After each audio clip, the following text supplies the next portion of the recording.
Kiriko nimingmi aina ni thaklum sam kusing tunglo siwa kamu darab sakha rimbi sakha sade siwa ajok lawa khenu kadam yuksum mangtabung sakha ani tumuya bokheng thaklum sam kusing siwain ani ajokum kamu yari ke ani mangen hangwa mui anako mang yuksum sakhari mang samlo ingwan yung matumo yari nuba pokherapi ajai nuba pungang pekla keraba ga pelito na no kerekle yakthung kusing mebung ninirang ga pani palangi yung boke र जति आज तपाईं हामीले अलिकति अब यो चाहिँ आत्माको सेवा हो हामीलाई 2 घण्टा है लगभग 3 घण्टासम्म जान सक्ला यो टाइमलाई चाहिँ हामीले कठिनै हुन्छ पलाइटी मारेर बस्नु ब्याकबोनलाई सिधा गरेर बस्नु है कठिनै हुन्छ हाम्रो घोडा टेकेर बस्नु हाम्रो हातमा न फोन छ है हाम्रो हातमा न अरु केही छ हामी सबै सक्रिफाइस गरेर तन मन सबै मागतिर लगाएर अनि इङवान र निहिङसे खाउन र माङसामरो पाठ गरेर आफूलाई शुद्धिकरण गरेर आफूमा एउटा शुद्धताको भावनाले हामी माङमा सेवा गर्न आएका हुन्छौँ यो मात्रै हो हाम्रो एउटा फास्टिङ जस्तो भने हरेक कुरालाई त्याग गरेर समर्पित गरेर 3 घण्टा चाहिँ सन्डे केही छैन हामीले आत्मालाई समय दिएको समय चाहिँ अरु हप्तामा हेर्यो भने 7 दिन हुन्छ एक हप्तामा 6 दिन हामीले प्रत्येक दिन एक दिन पनि बिना मोबाइल रहनु सक्दैन 1 सेकेन्ड या 1 घण्टा पनि है तर आज हामीले 3 घण्टा चाहिँ फुल टाइम दिएर आत्मालाई शान्ति प्रकारले आज बिहान उठ्नु बित्तिकै आत्माको भनाइ लिएर हामी आएका छौँ त्यसैकारण चाहिँ आज हाम्रो हात खुट्टा गले पनि काम बिते पनि तर स्वयं आत्माको लागि चाहिँ सोच्नु पनि र म यसमा अलिकति प्रश्नलाई लिएर म इङवान सुन्दा सुन्दा हजुर थाक्नु होला है एउटा के प्रश्न छ भन्दाखेरि है हामी मान्छेलाई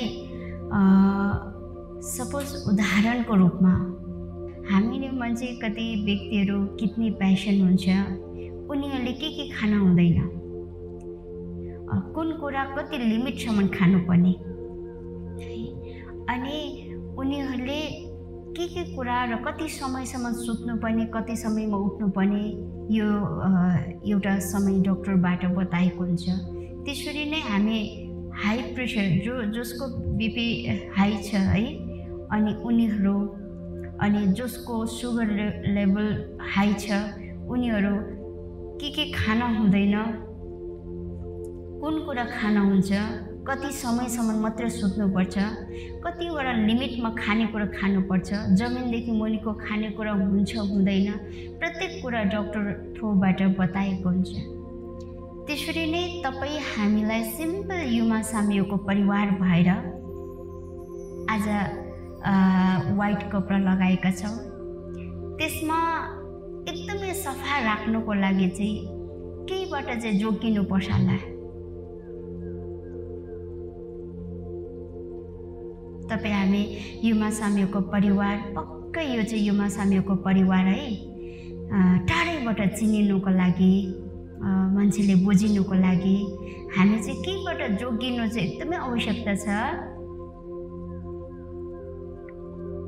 एक नम्बर केलाई दिन सक्छौं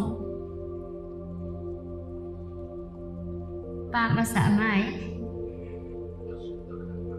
अशुद्ध खानपान यमसिंह हाम्रो योक्सुम शाखाको प्रेसिडेन्टले है अशुद्ध खानपानमा जार रक्सी सिगरेट खैनी ड्रग्स है गाँजा जति पनि अल्कोहल चिजहरु भयो यो प्रत्येक चिजलाई चाहिँ हामीले हामीसँग टाढो राख्नुपर्ने विषय यदि हामीले लियौं भनेपछि हामी के भयो दाग लाग्ने कुरा आयो सेकेन्डमा अब फर्स्ट इजिली हामीले छोड्नुपर्ने कुराहरुमा आयो खानपानमा सेकेन्डमा चाहिँ के नम्बर दिन सक्छौँ, कुनलाई नम्बर दिन सक्छौँ? हाम्रो व्यवहार नै हो। एउटा खानपान छ, एउटा के हो हाम्रो, उहाँले भन्नुभयो व्यवहार, तपाईहरु पनि व्यवहार नै हो।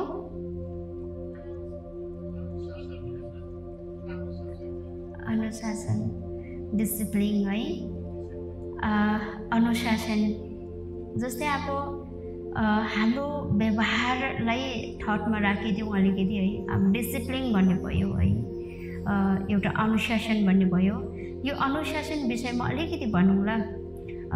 हामी के भन्छौँ, क्रिस्चियन रिलिजन, बुद्धिज्म, हिन्दुइज्म कोही छ हामीसँग है जोडिएको छ, हाम्रो मित्र छ, हाम्रो फेसबुक आइडीमा कोही फ्रेन्ड छ है, हाम्रो मित्र बनिएको छ भने उसले कुनै कुरामा या हाम्रो सोसल काममा कोही मित्र जोडिएको छ भने अन्य धर्मको व्यक्तिले अन्तै काम गर्यो, अन्तै व्यवहारहरू गर्यो या अन्तै उसले डिसिप्लिनमा राम्रो उसको डिसिप्लिन थिएन भने उनीहरूको धर्मले यही सिकाउँछ कि प्राथमिक त्यही कुरा आवाज उठाउने गर्छ मान्छेले है।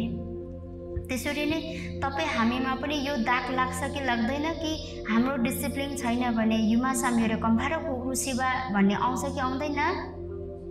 आउँछ भने तपाईँले डिसिप्लिन के मेन्टेन गर्नु भएको छ? आफ्नोमा मेन्टेन गर्नु हुँदैछ? मेन्टेन आजौँला वा इङ्गा डिसिप्लिन चाहिँ हेमामा वा बोङ्केर बा अरे इगा मुझे अरे थीरक सिंह आलेरुम साङ आलेरुम गांजा सिगरेट जम्मा आलेरुम बलिभोग हिवा थिवा काटमार हत्या हिंसा पनि छोड्यौँ है। हामीले पशु प्राणीलाई हत्या गर्नु, सबै एनिमल्सलाई प्रेम गर्छौँ, इफ हामीले प्लान्टलाई पनि प्रेम गर्छौँ, त्यतिसम्म हामी हुन सक्यौँ। तर सँगै हाम्रो डिसिप्लिनमा केही प्रोग्रेस आएको छ? व्यवहार यानी हाम्रो कुनै डिसिप्लिनमा है र अनुशासनमा मेरो अनुशासन छ भन्ने, जस्तै गुरुप्रतिको सेवा। टिचर, गुरु भन्नाले धर्मगुरु मात्र होइन है, स्कुलको टिचर हुन्छ, हामीले ट्युसन टिचर हुन्छ, फुटबल टिचर हुन्छ हैन, जो पनि डान्स टिचर हुन्छ, उनीहरूलाई कसरी सम्मान गर्नुपर्ने, कसरी रेस्पेक्ट गर्नुपर्ने, त्यो एक डिसिप्लिनहरू भयो। हाम्रोमा प्रत्येक डिसिप्लिनहरू पहिलाभन्दा अलिकति चेन्ज भइरहेको या चेन्ज गर्न सकिरहेको, आफूमा त्यो डिसिप्लिनलाई मेन्टेन गरिरहेको, अनुशासनमा रहन सकिरहेको। अनि अब युमा साम्योरे अनुशासन हेमामा वए, युमा साम्योरे डिसिप्लिन हेमामा वए खनामु अनि लाङ आखेक्ला वा हामी हेरिरहेका छौँ।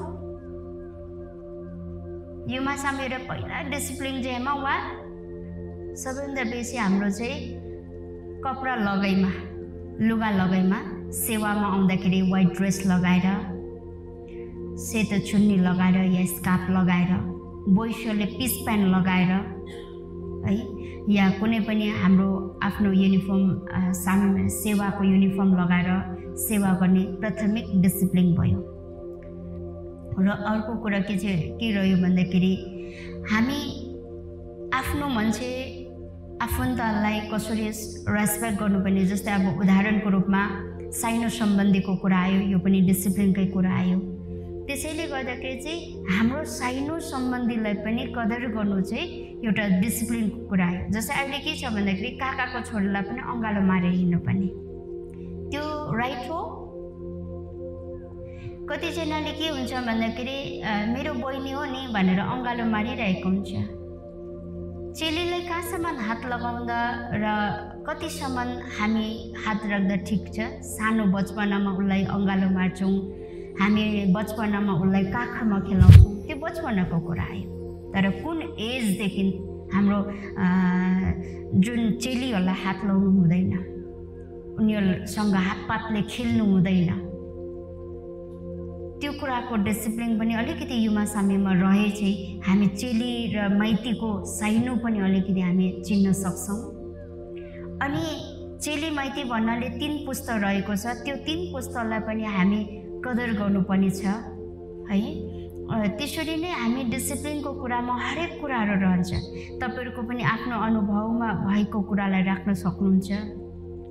अन्त योपालि मैले चाहिँ हाम्रो साना साना नानीहरूलाई चाहिँ नि मुख पर्काउनु भनेको चाहिँ के हो त्यो पनि सिकाउनु पर्ने रहेछ।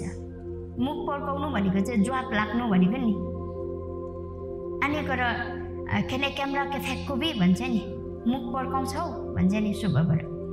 क्यामेरा के फ्याक्कुबी भनेको चाहिँ यो चाहिँ हाम्रो नानीहरूलाई सिकाउनु पर्ने छ। यो पालि अलिकति मेरो चेतना जाग्यो। मैले एकजना नानीलाई सम्झाएको थिएँ, 2-3जना जवाफ उहाँले फर्काउनु भयो। मैले किन जवाफ फर्काउँछौ भन्दाखेरि चाहिँ मैले मेरो राइट बोल्नु पाउँछु भन्नुभयो। त्यति बेला मलाई एहसास भयो कि उहाँलाई अहिलेको सिचुएसनको नानीलाई चाहिँ राइट के हो, रङ के हो, जवाफ फर्काउनु भनेको के हो, मुख पर्काउनु भनेको के हो, यो चाहिँ प्यारेन्ट्स कसैले सिकाएको रहेन रहेछौँ हामी। र हामी नसिकाएको कारण उनीहरूले चाहिँ जवाफ फर्काउनुलाई चाहिँ मेरो राइट बोलेको भन्दो रहेछ।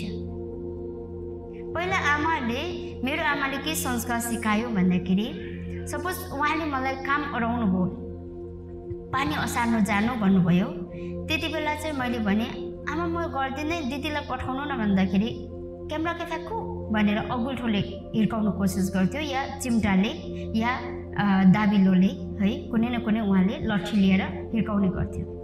त्यति बेला हामी सोच्थ्यौँ आमा कहाँ मुख पर्कायो भनेर। तर वास्तविकमा उहाँले अराएको काम चाहिँ हामीले उसले गरोस् त्यसले गरोस् नभनिकन आफ्नो सिद्धान्तमा गर्नुपर्ने, उहाँको वचनलाई पालन गर्नु, उहाँको वचनलाई स्वीकारेर चाहिँ आफूले गरिदिनु नै त्यो चाहिँ जवाफ नफर्काउनु भन्नु रहेछ। अनि तेस्रोमा अघि हामीले हाम्रो सरले पनि भन्नुभयो है, हाम्रो सिएम सरले भन्नुभयो, हाम्रो पिबी स्विनीले भन्नुभयो, हाम्रो अनुशासन भन्ने कुरामा हाम्रो जस्तै व्यवहारहरूमा कुरा आयो है। व्यवहारहरूमा यही कुराहरू आयो, हाम्रो व्यवहारहरूमा कति राम्रो छ कति नराम्रो छ। अब युवा साम्यको मान्छेको त व्यवहार नै छैन पै, बेहोरा नै छैन पै।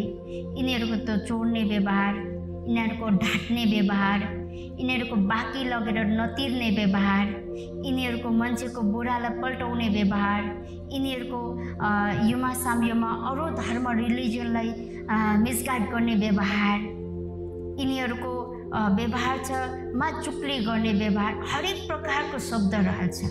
त्यसले गर्दा हामी सबैले केलाई चेन्ज गर्नुपर्ने रहेछ, व्यवहारलाई चेन्ज गर्नुपर्ने।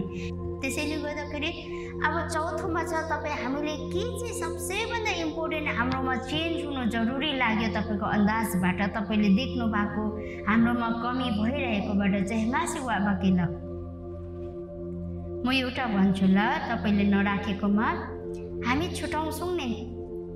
त्यो धर्मको मान्छेकोमा सेवा गर्नु नजाउँ, त्यो जातको मान्छेकोमा सेवा गर्नु नजाउँ, त्यो मान्छे आएन हामी पनि नजाउँ, त्यो मान्छे गरिब छ हामी नजाउँ, त्यो मान्छे रिस उठ्दो छ त्यसलाई नसघाउँ भने यो एउटा हाम्रोमा पनि कतै कतै लुकिएको छ भने यसलाई अलिकति परिवर्तन ल्याउनु पर्ने, चेन्ज ल्याउनु पर्ने है, हामी सबैमा जरुरी छ। कति चाहिँ कस्तो हुन्छ भन्दाखेरि कोही नदेख्ने, आफ्नो पढाइ कोही नछोड्ने, सबैलाई दयासँग बाँड्ने हुन्छ। कसै चाहिँ के हुन्छ भन्दाखेरि चाहिँ छुटाउने व्यवहारहरू हुन्छ। त्यसैले गर्दाखेरि चाहिँ तपाईँ हामीले चाहिँ सेवाको रूपमा अब आसपास सेवा गर्नु छ, टाढो जान सक्दैन, आसपास भने कसैलाई पनि नछुटाइ चाहिँ सेवा राख्नु चाहिँ जरुरी छ होला है। त्यसमा हामी सबैले यो कुरालाई सिक लिएर जानुपर्ने। कुनै खेर अरूले त्यस्तो भनिरहेको हुन्छ, यो यस्तो छ त्यो त्यस्तो छ, त्यो विदेशी त्यो परदेशी, यो आफन्त, यो पढाइ भन्ने शब्दहरू राखेर कसैले छुटाउने व्यवहारहरू गर्छ, कसैले गरिबको घरमा नजाने धनीकोमा मात्रै जाने यो विचारहरू छ भने अलिकति हामी त्यसलाई सुधार लिएर सबैलाई एउटै भावना र विचारसँग हेरेर अघि बढ्नुपर्छ भन्ने मेरो विषय छ है। आज लामो समय पनि भयो है, र त्यो सँगै हामीले जीवनमा जिउँदाखेरि अघि नै भने अब सेतो लुगामा कालो दाग या कुनै पनि सेतो लुगालाई जोगाउनको लागि हिलो, मोसो है, धुलो केबाट जोगाउनु पर्ने, त्यो जोगाउन हात चाहिँ तपाईँलाई म आजदेखि दिएको छु। सेतो एउटा शुद्धता या सेतो भन्ने एउटा हाम्रो साम्योलाई निशानी जताएका छौँ, निशानी दिएका छौँ है। युवा साम्योलाई चाहिँ एउटा सेतोको एउटा नजर दिएका छौँ। त्यसमा दाग नलगाउनु एकदमै एकदमै सफा राख्नु। उदाहरणको रूपमा स्कुलको युनिफर्ममा दाग लाग्यो भने घिनलाग्दो देख्छ। त्यसरी नै तपाईँले एउटा युमा साम्यको परिवारमा चाहिँ एउटा सेतो कपडामा चाहिँ एउटा कुनै पनि कालो नलगाउने काम चाहिँ त्यो तपाईँको हातमा परेको छ। यो तपाईँले सजाउनु पर्ने छ। त्यसैले गर्दाखेरि चाहिँ हामी युमा साम्य परिवार एकदमै आफ्नो सेवा जति रहेको छ हामी गरेर जाउँ। अघि नानीले पनि भन्नुभयो उहाँको सेवा आफ्नै तरिकाले गरिरहेका छौँ, हामी गर्दै जाउँ र माग्दै यरी तपाईँलाई उहाँमै दियोस्। सधैँभरि हामी पोजिटिभ रहने, क्रोध, अहङ्कार, रिस, लोभ यो विचारहरूलाई टाढा राख्ने है, जहिले पनि सच्चाइ हुने।